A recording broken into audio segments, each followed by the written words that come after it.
Dear student, तो आज की इस वीडियो में हम इस क्वेश्चन को करने वाले हैं सोल्व। अब इस क्वेश्चन को देखकर आपको बिल्कुल भी नहीं डरना है, ये बहुत ही ज्यादा आसान है और मैंने बहुत ही सरल शब्दों में इसको यहां पर लिख दिया है। तो चलिए फिर हम सबसे पहले क्वेश्चन को पढ़ते हैं, उसे समझते हैं और उसके बाद आप इसको अपनी कॉपी में नोट कर लेना। हमें दिया है एक कार्बनिक यौगिक में 69.77% कार्बन, 11.63% हाइड्रोजन तथा शेष ऑक्सीजन उपस्थित है। यौगिक का आणविक द्रव्यमान 86 है। यह यौगिक टोलेन अभिकर्मक को अपचयित नहीं करता, परंतु सोडियम हाइड्रोजन सल्फाइड के साथ यौगिक यौगिक देता है तथा धनात्मक आयोडोफॉर्म परीक्षण देता है। प्रबल ऑक्सीकरण पर यह एथेनोइक अम्ल व प्रोपेनोइक अम्ल देता है। संभाव्य यौगिक की संरचना लिखिए। बच्चों, एनसीईआरटी की अभ्यास का यह क्वेश्चन 2023 में 5 नंबर में पूछा गया था। अब देखो हम इसके आंसर को किस तरह से लिखेंगे। तो बच्चों, हम इसके आंसर को 3 स्टेप में कंप्लीट करेंगे। हम पहले स्टेप में बच्चों क्या करेंगे, यौगिक का अणुसूत्र ज्ञात करेंगे और दूसरे स्टेप में हम यौगिक की संरचना ज्ञात करेंगे और तीसरे स्टेप में हम इसकी रासायनिक समीकरण, केमिकल इक्वेशन, रासायनिक अभिक्रियाएं, केमिकल रिएक्शंस को लिखेंगे। तो चलिए फिर आप ब्लैक पेन निकालिए और हेडिंग डालेंगे, लिखेंगे यौगिक का अणुसूत्र ज्ञात करना। सही है। देखो भाई, अब मेरी बात बहुत ध्यान समझो। उसने हमें 2 तत्व दिए, कार्बन दिया, हाइड्रोजन दिया, उनकी प्रतिशत मात्रा इतनी इतनी थी। उसने कहा शेष ऑक्सीजन है, तो हम ऑक्सीजन की प्रतिशत मात्रा को कैसे निकालेंगे, देखो हम क्या करेंगे, 100 ऑक्सीजन की प्रतिशत मात्रा, ब्लू पेन से लिखना, ब्लू पेन से। ऑक्सीजन की प्रतिशत मात्रा 100 माइनस कार्बन की और हाइड्रोजन की प्रतिशत मात्रा को जोड़ देंगे और 100 में से घटा देंगे। जो मात्रा हमें प्राप्त होगी वो ऑक्सीजन की प्रतिशत मात्रा होगी। अब एक बात बहुत ध्यान से समझनी है आपको। अगर वो आपको शेष ऑक्सीजन लिखकर नहीं देता तो इसका मतलब ये नहीं है कि उस यौगिक में ऑक्सीजन नहीं है। मेरी बात समझ रहे हो?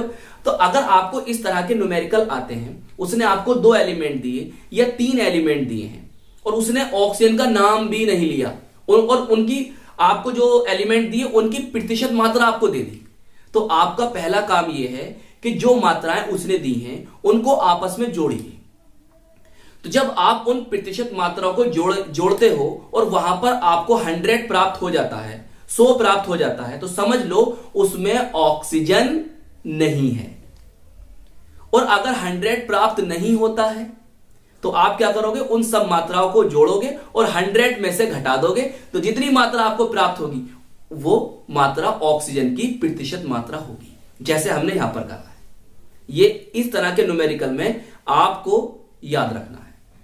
चलिए फिर हम क्या करेंगे बच्चों, हम इस तरह से एक टेबल बनाएंगे, क्योंकि इस तरह के न्यूमेरिकल में आपको ये टेबल बनानी पड़ेगी, जब भी आप बच्चों अणुसूत्र ज्ञात कर पाओगे। आइए देखो, टेबल बनाने से सवाल और ज्यादा सरल हो गया है। देखो भाई, हमें तत्व पता है, लिख दिए, प्रतिशत मात्रा लिख दी, परमाणु भार कार्बन का 12, हाइड्रोजन का 1, ऑक्सीजन का 16। अब मोल अनुपात हम कैसे निकालेंगे, देखो कैसे निकालेंगे, प्रतिशत मात्रा बटे परमाणु भार। मोल अनुपात कैसे निकालोगे, प्रतिशत मात्रा बटे परमाणु भार। आपने करा, देखो भाई, बटे 12 इसकी मात्रा, उसका परमाणु भार ये, इसकी मात्रा और ये, अरे हम 16 आएगा, 16 आएगा, इसे निकालो 16। सही है। चलिए जब बच्चों आप भाग करोगे इससे तो कितना आएगा, इतना, इससे इसका तो इतना ही आ जाएगा, इससे 1.16 आ गया। बताओ, इतनी बात समझ में आ गई। इस तरह से हम निकालते हैं मोल अनुपात। अब हमें क्या करना है, सरल मोल अनुपात निकालना है। क्या निकालना है, सरल मोल अनुपात। कैसे निकालेंगे ये बताइए। इसमें से सब में छोटी वैल्यू कौन सी है, सर ये, तो इससे सबको भाग दे दो। ऊपर लिखो ये और सब में छोटी वैल्यू लिखो नीचे, कितना आया 5। ऊपर लिखो ये, सब में छोटी वैल्यू लिखो नीचे, लिख दिया, कितना आया 10। इसका कितना आया 1 आया। सही है। अब देखो, आप लिखोगे मूल अनुपाती सूत्र या सरलतम सूत्र या सरल सूत्र, इस तरह से भी लिखा मिल सकता है आपको। तो मूल अनुपाती सूत्र बच्चों क्या होगा, देखो कैसे निकालोगे। कार्बन का कितना आया 5, आपने कर दिया C5।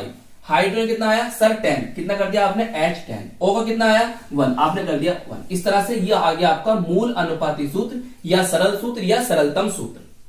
देखिए, और हमें क्या करना है, हमें बच्चों अणु सूत्र ज्ञात करना है। तो हमारे पास एक फॉर्मूला होता है, अणु सूत्र बराबर मूल अनुपाती सूत्र का होल n।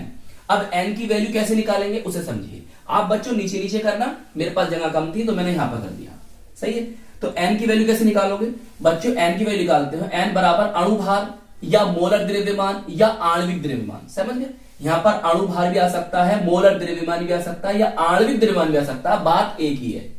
फिर उसके बाद बटे में करोगे, n बराबर अणु भार हो गया, बटे में मूल अनुपाती सूत्र भार। जो आपका ये लिखना है ना, आप इसका मूल अनुपाती सूत्र भार निकालोगे। देखो भाई, इसका अणु भार कितना है 86, ये हमें दे रखा था। इसका मूल अनुपाती सूत्र भार कैसे निकालोगे उसे समझ लो। मैं यहां पर आपको बता रही हूं, सही रफली बता रही हूं भाई। कार्बन का परमाणु भार सर 12 है, गुणा 5 कर दोगे। हाइड्रोजन का 1 गुणा 10 कर दोगे, सही है। ऑक्सीजन का 16 होता है और एक ही परमाणु गुणा 1 कर दोगे, सही है। इनके परमाणु भार लिखो और जितने ये परमाणु दे रखे हैं उससे गुणा कर दो। कार्बन का 12 लिखा, कितने परमाणु 5 से गुणा कर दी। हाइड्रोजन का 1 लिखा, कितने परमाणु 10 से गुणा कर दी। ऑक्सीजन का कितना होता है 16 और कितने गुणा कर दी 1 से। बताओ, इतनी बात समझ में आ गई। जब आप इन सबको कैलकुलेट करोगे तो बच्चों 86 आ जाएगा, सही है 86। बोलो, तो हमने यहां पर बच्चों 86 लिख दिया और इसे अब काटोगे तो कितना 1 आ जाएगा, सही। तो इस तरह से आप n की वैल्यू को प्राप्त कर सकते हैं। अब क्या करोगे, अणु सूत्र बराबर मूल अनुपाती सूत्र आपका ये था, आपने यहां पे लिख दिया। और फिर n की वैल्यू कितनी 1 है, तो 1 है तो मतलब यही आ जाएगा आपका, सही। बताओ, लौट कर यही आ जाएगा आपका आंसर। इसका मतलब ये हुआ कि जो आपका अणु सूत्र है और आपका मूल अनुपाती सूत्र है दोनों समान हैं। चलिए, अब तो हमें पता चल गया कि भाई हमारे यौगिक का अणु सूत्र क्या है, C5H10O है। ये हमारा एक स्टेप कंप्लीट हो गया। बताओ, इतनी बात समझ में आ गई। चलिए अब आगे चलते हैं। अब आप बच्चों ब्लैक पेन से हेडिंग डालोगे, यौगिक की संरचना ज्ञात करना, सही है। इस क्वेश्चन में जो जो बातें दी हैं उसी से हम इस यौगिक की संरचना तक पहुंचेंगे। कैसे, देखो पहली बात क्या दी उसने, यौगिक NaHSO3 सोडियम हाइड्रोजन सल्फाइड के साथ यौगिक बनाता है, मतलब योगात्मक उत्पाद बनाता है। इसीलिए ये एल्डिहाइड या कीटोन होना चाहिए, क्योंकि एल्डिहाइड कीटोन दोनों NaHSO3 के साथ योगात्मक उत्पाद देते हैं। तो इसका मतलब यह है जो यौगिक आपका ये आया है, ये यौगिक या तो एल्डिहाइड है या फिर कीटोन है। अभी क्लियर नहीं हुआ। दूसरे स्टेप में क्या कहते हैं, क्वेश्चन पढ़ते रहे ना बच्चों। दूसरे स्टेप में मैंने क्वेश्चन से ही बातें लिखी है। दूसरा स्टेप यह है कि यौगिक टोलेन अभिकर्मक को अपचयित नहीं करता। टोलेन अभिकर्मक को अपचयित नहीं करता, रिड्यूस नहीं करता। बच्चों, इससे लास्ट वीडियो में मैंने आपको बताया था कि टोलेन अभिकर्मक क्या होता है, उसके उपयोग और एल्डिहाइड के साथ इसकी अभिक्रिया समझाई थी ना आपको। अगर आप नहीं देखी ना वीडियो तो आप देख लेना जाकर।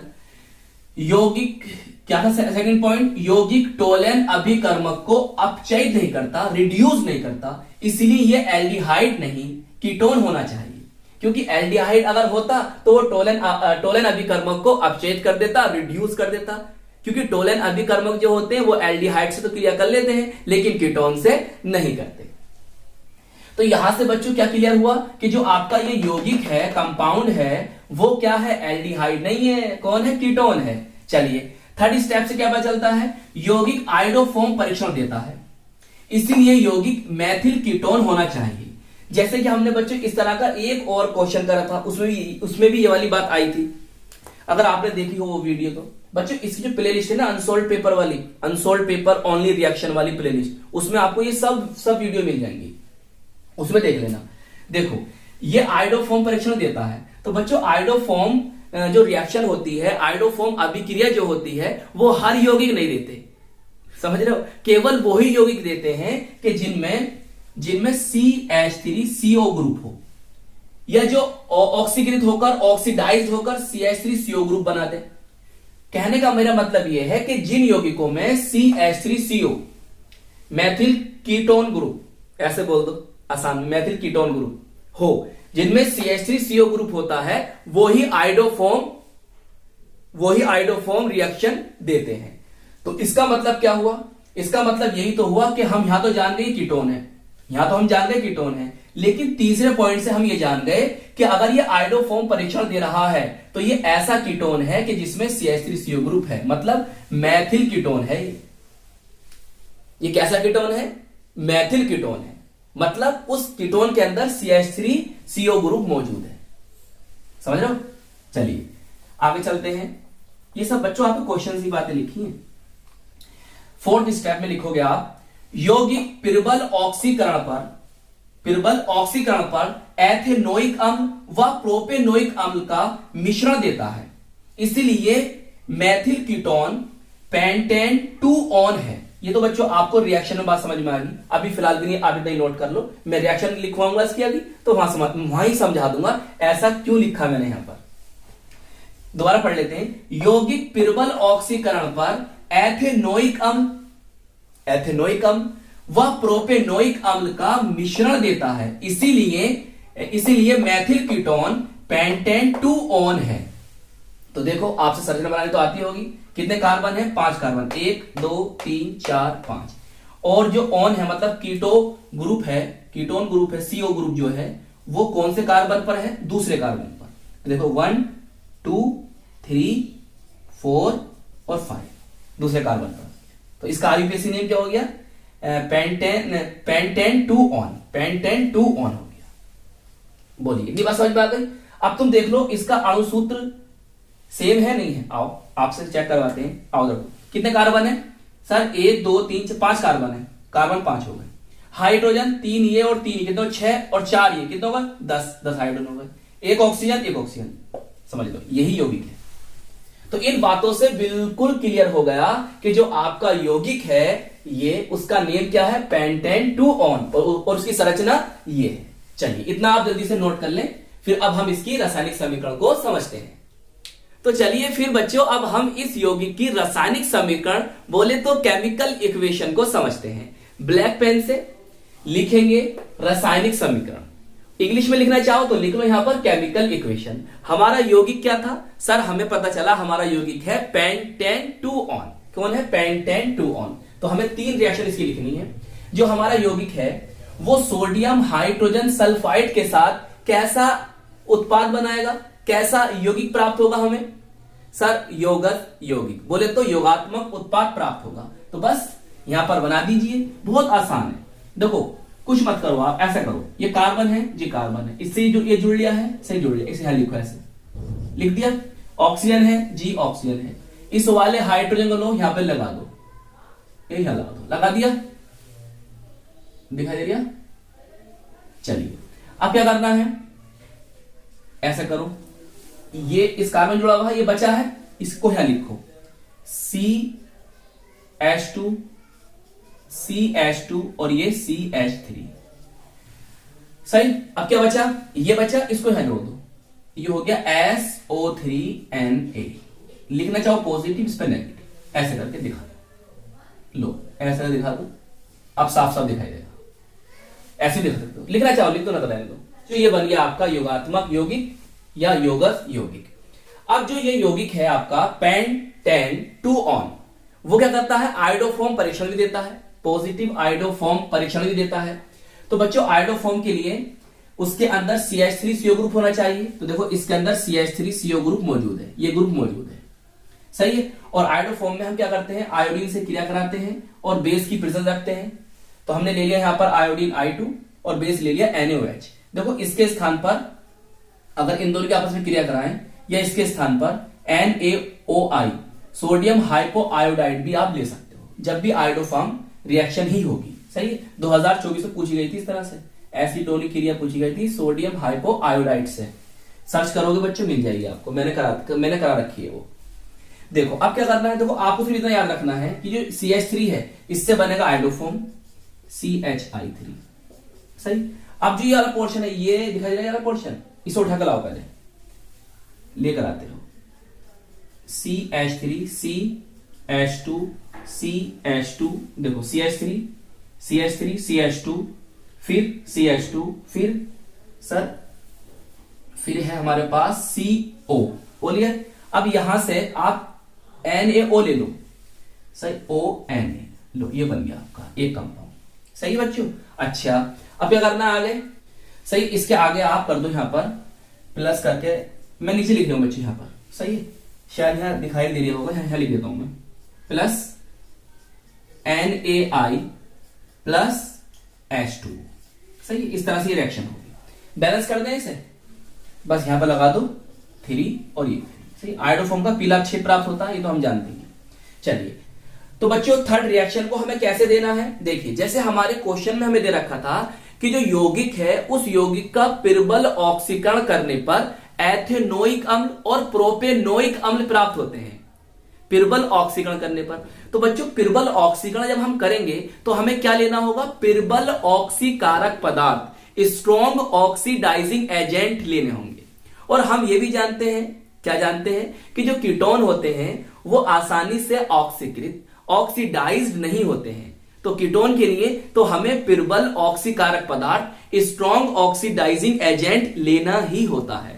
तो हमने यहां पर क्या लिया है बच्चों, हमने यहां पर लिया है अम्लीय पोटेशियम डाइक्रोमेट। क्या है ये, अम्लीय पोटेशियम डाइक्रोमेट। चाहो तो आप यहां पर अम्लीय पोटेशियम परमैंगनेट भी ले सकते हो।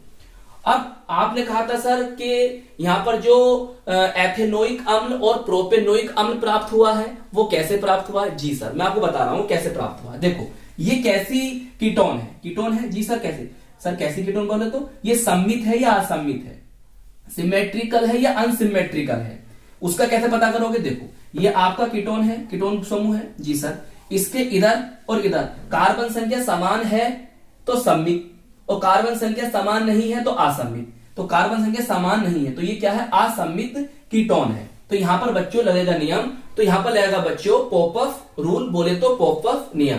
कैसे लगाओगे, देखो यहां से आप इसे डिवाइड कर दोगे तो इतना पोर्शन क्या बनाएगा, CH3COOH। सही है, CH3COOH। इसका जो सामान्य नाम होता है, कॉमन नेम होता है, इसे हम किस नाम से जानते हैं, एसिटिक एसिड, एसिटिक अम्ल के नाम से। और आईयूपीएसी नेम क्या होता है, एथेनोइक अम्ल, एथेनोइक एसिड। सही है। अब जो ये वाला पोर्शन बचा है इससे भी आपको कार्बोक्सिलिक एसिड ही प्राप्त होगा, CH3CH2। सही है, और ये वाला हाइड्रोजन हटा दो यहां से, COOH। ये आपका बन गया प्रोपेनोइक एसिड। ये एथेनोइक अम्ल और ये बना प्रोपेनोइक अम्ल, दोनों के नाम आप लिखना नीचे। तो इस तरह से बच्चों आपको इसमें 3 रिएक्शन को लिखना होगा। तो इस तरह से आपका ये पिक्चर यहां पर हो जाता है कंप्लीट। तो आई होप ये क्वेश्चन आपको अच्छी तरह से समझ में आ गया होगा। अपना ख्याल रखिएगा, खूब मेहनत से पढ़ाई करते रहिएगा। हम मिलेंगे आपको इसकी नेक्स्ट वीडियो में। जय हिंद, जय भारत।